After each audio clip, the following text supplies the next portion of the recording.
The question is that the motion be agreed to. The Honourable Clayton Cosgrove. Mr Speaker, it is an interesting fact that the number of insolvencies since 2008 under this government has increased dramatically. And one could probably point, without getting off the mark too much, to many in the export sector because of the high dollar, the lack of any sort of initiative over monetary policy, who have been forced to the wall, not because of their own negligence, but because of the environment they face and the lack of a supportive government to stand alongside them. However, putting that aside, we support this bill, but it's also interesting to note the sort of gestation period for this piece of legislation, which has at its genesis way back with a 2004 MED report under the last government, which was produced, which raised some serious concerns in respect to a minority of practitioners who it was alleged were bluntly incompetent or lacked the skills that were required to carry out insolvency work. There were others who talked about dishonesty, submitters to the report who talked about dishonesty, negligence, and an inability to carry out the principal duties that were required. It's also interesting to note, if you look at the history, that the existing criteria basically says if you're over 18, breathing and walking upright, without any particular educational or tertiary qualifications or skills in the area, it was possible for you to engage in insolvency work. That is a deficiency. And I've got to say that if you look at the legislative history of this, the bill's introduced, I think it was the minister's predecessor, Simon Power. He nods, yeah, indeed, good minister, he used to chug things through, but he's not here because it's slowed down somewhat now. The bill was introduced on the 27th of April 2010, had its first reading on the 21st of August 2010, went before the Select Committee on the 9th of May 2011, and hey presto, here we are, a few years later, and suddenly this has become a high priority.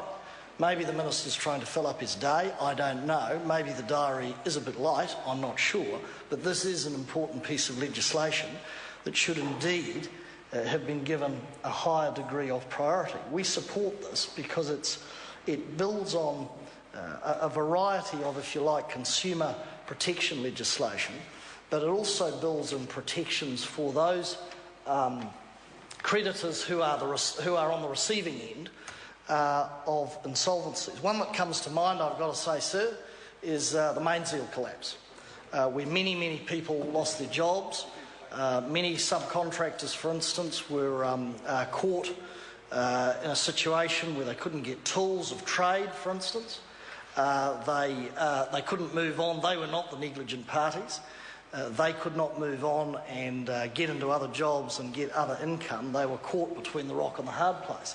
And I do note, and that was a high-profile collapse, and I do note, just in passing for the record, that the Right Honourable Dame Jenny Shipley was a key director of that company, and to date we have, and also a key director in Genesis, I think, one of our SOEs, and to date we have had no explanation as to why that collapse happened, who was implicated, who was responsible. And even coming before, I see Mr Young, the chair of the Commerce Committee, even coming before the Commerce Committee, I think almost a year ago to the day, given that Mrs Shipley heads up one of our SOEs, we tried to pose some questions as to ask, because it goes to the credibility and integrity of other work that she may do for the Crown, what the problem was. And I think her comment was, I will not offend standing orders by answering that question, or words to that effect. So it's interesting that those in lofty places, those who have been in senior positions in government, who know the rules, who now are in the private sector, suddenly there's a lack of accountability. It doesn't flow straight through. So we support the legislation. We believe this is appropriate legislation. I know Mr Young is desperate as the chair of the committee to get up and talk about it. It is necessary. I'm reminded of a story in respect of the head of Tate Electronics, Sir Angus Tate, late Sir Angus Tate, who said at a speech I was at many years ago that one of the greatest learning periods, if I'm characterising what he said, in his life in terms of business, was when that business almost hit the wall and he had the receiver looking over his shoulder, and that great man managed to get the business back into the wonderful enterprise it is, but he made the point that he learnt so much during that stressful period about business. But this is about protecting creditors. This is also about ensuring that people who have to manage and action insolvencies actually are qualified, are robust, are people of good character and not sharks. And so it would be unusual if any party in this House would not support the legislation. But I say in conclusion, it has taken a long time for this government to give it some priority, and it should have had a higher priority than it has at the present time. And I hope that the Minister will act with a higher degree of efficiency when it comes to other as important legislation. Jonathan Young. Thank you, Mr. Speaker. I'm pleased to stand in support